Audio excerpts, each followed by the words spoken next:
So I would also like to briefly mention about Hilbert and Banach spaces, and we will deal with these Hilbert spaces extensively in signal processing. So we will see what the definitions are.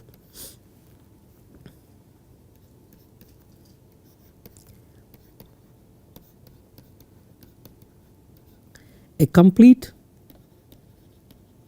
normed vector space is a Banach space,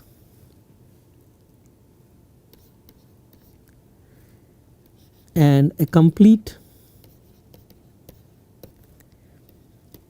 normed vector space with an inner product.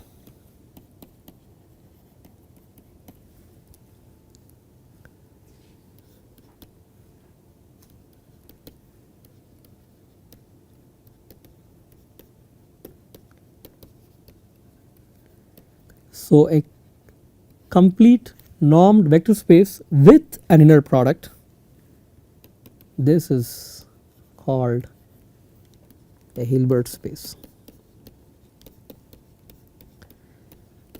So let us see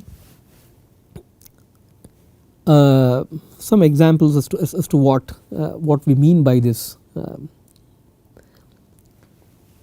So a vector space by itself is not endowed with a norm. So we have to bring in some notion of norm to this vector space, then it becomes a normed vector space. And the idea of completeness is, if we think about the limit of the sequence, right, limit of this function or limit of that vector, limiting vector, that has to lie within the space. If it lies within the space, then it is complete, otherwise it is not, right. A good example of this is the space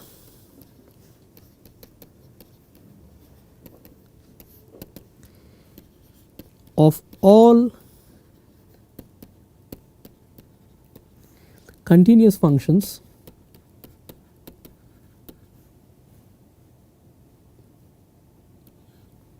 call it C over the interval a comma b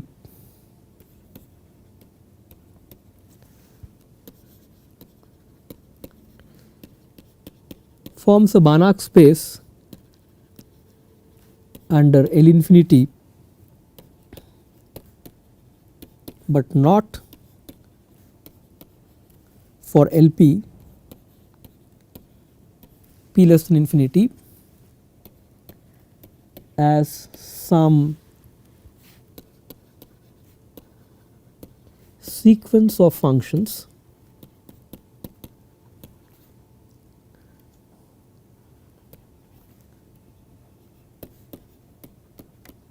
may not have a limit. So let us see this carefully, right, through some sketch. Let us think of Fn of t is basically 0, t less than minus 1 over n, and it is nt upon 2 plus 1 half in the interval minus 1 over n less than or equal to t less than or equal to 1 over n, and this is 1 when t is greater than 1 over n.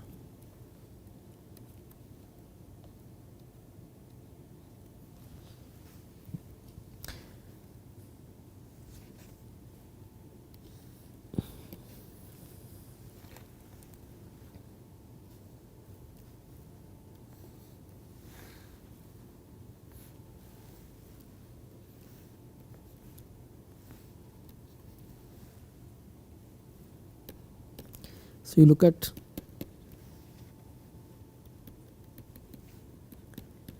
between minus 1 over n and plus 1 over n, this is basically what you have, and this is a sketch of this function fnt, and if you look at the limit of this function, this is basically a discontinuous function.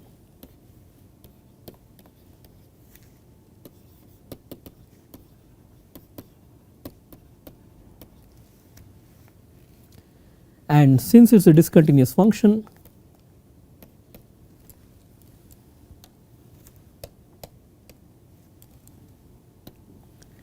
this does not belong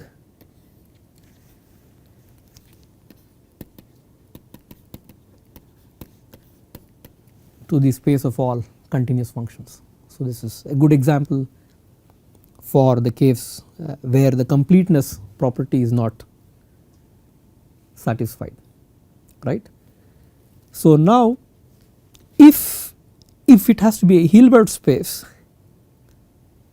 it has to be a Banach space endowed with an inner product. That means if you take product of these two, I mean you should be able to define this inner product function.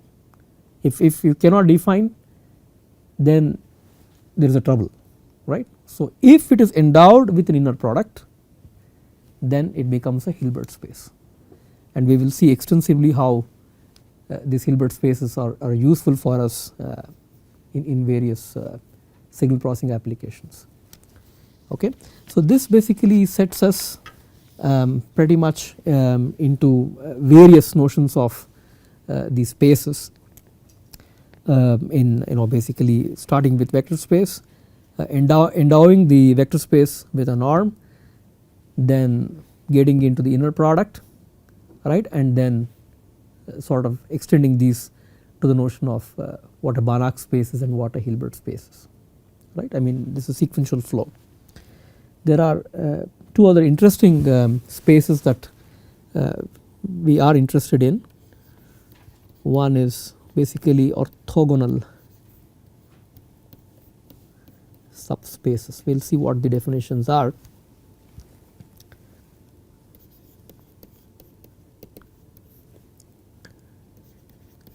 Let S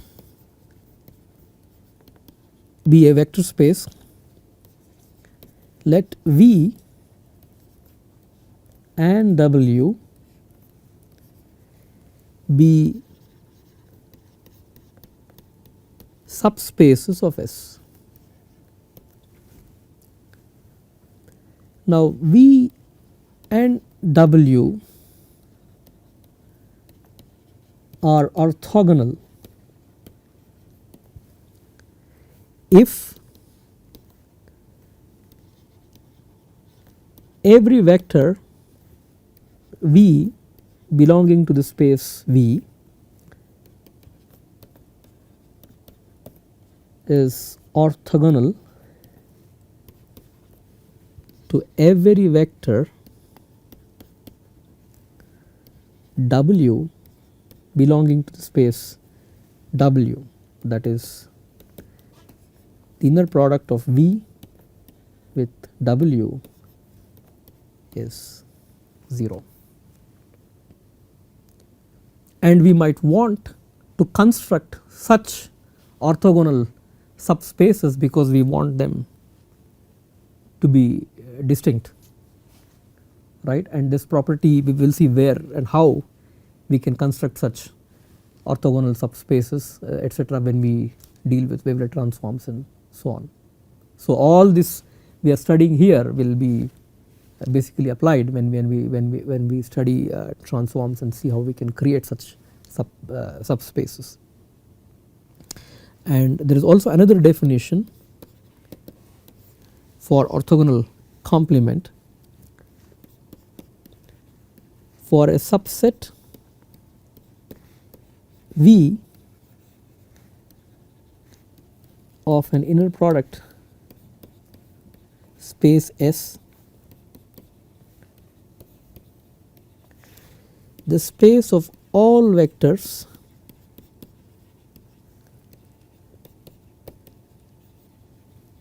orthogonal to V is called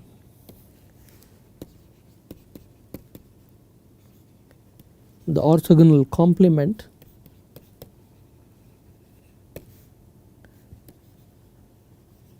and it is denoted by V perp. Take a subset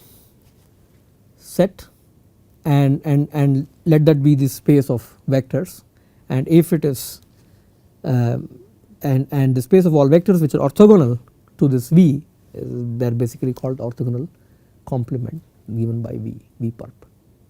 Okay. So these are basically the definitions, and with this we should be ready to construct such spaces. I think the goal in signal processing is now we have an intuition what is this vector space, what it could be endowed with, what properties we want to study in this vector space, and from which we want to bring in this notion of norms and inner products and so on and so forth, and our goal really would be to construct such spaces. That is very important, and we will see this when we go into more advanced lectures. So basically let us look into linear transformations and some of the definitions associated with these maps.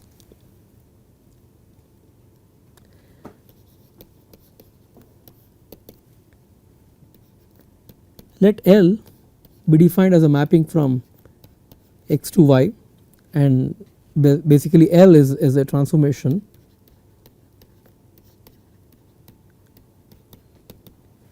going from one vector space to the other vector space over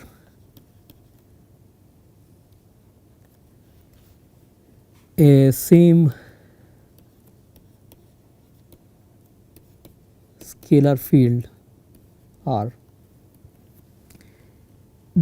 This transformation is a linear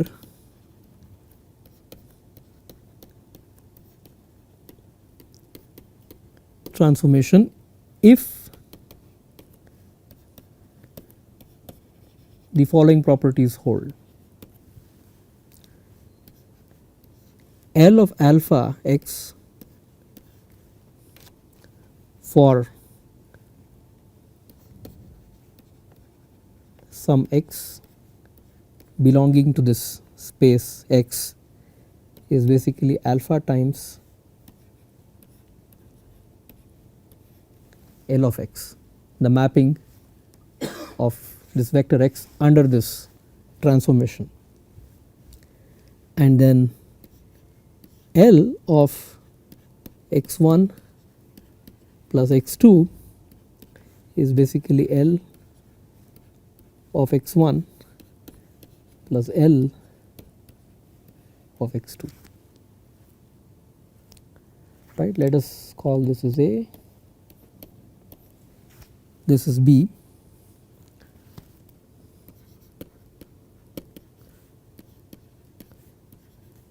So using A and B, L of alpha 1 x1 plus alpha 2 x2 is alpha 1 L of x1 plus alpha 2 as L of x2. Now can you just recall the superposition principle that we just started off when we described linear systems in one of the early review lectures? We just assumed something, we just said this is basically a linear system if it satisfies these properties. Now if we define this formally like this to get into this notion of what this linear transformation is over one vector space, and it is basically a transformation which is acting on one vector space which transforms these vectors into another set of vectors in another vector space, right, and that we saw this as a mapping. Now using this notion of transformation we can really appreciate what our definition of linearity was in systems theory. Alpha is a scalar. Now, keeping this in mind,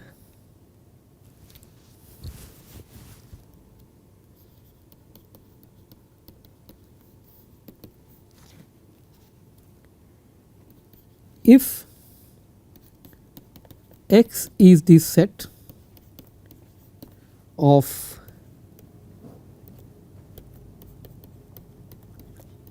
Fourier transformable functions, not all functions can have a Fourier transform.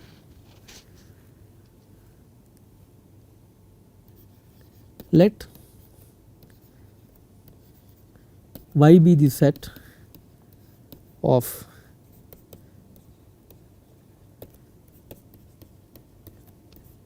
Fourier transforms of elements in X. So, let X be the set of all Fourier transformable functions and Y be the set of all Fourier transforms of elements in X. So, basically F is basically this map from X to Y, and Fourier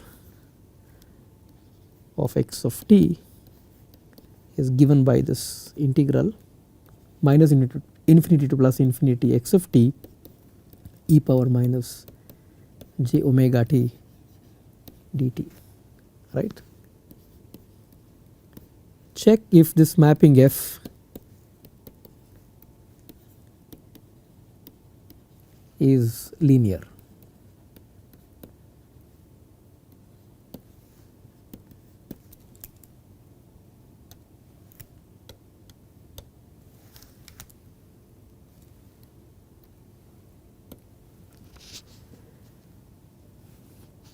And you can do this for Laplace or Z transforms and so on and so forth. So, you will get an idea what this is about. And there are a few other definitions.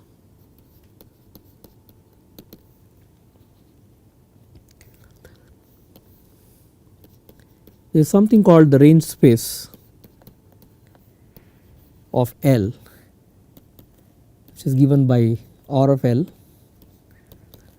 which is a set of all Y, which is L times X for every X belonging to this space X. This is the range space. Similarly, we have something called the null space of this transformation, which is denoted by N of L, which is a set of all X belonging to X such that Lx is basically this 0 vector. And null space of an operator is called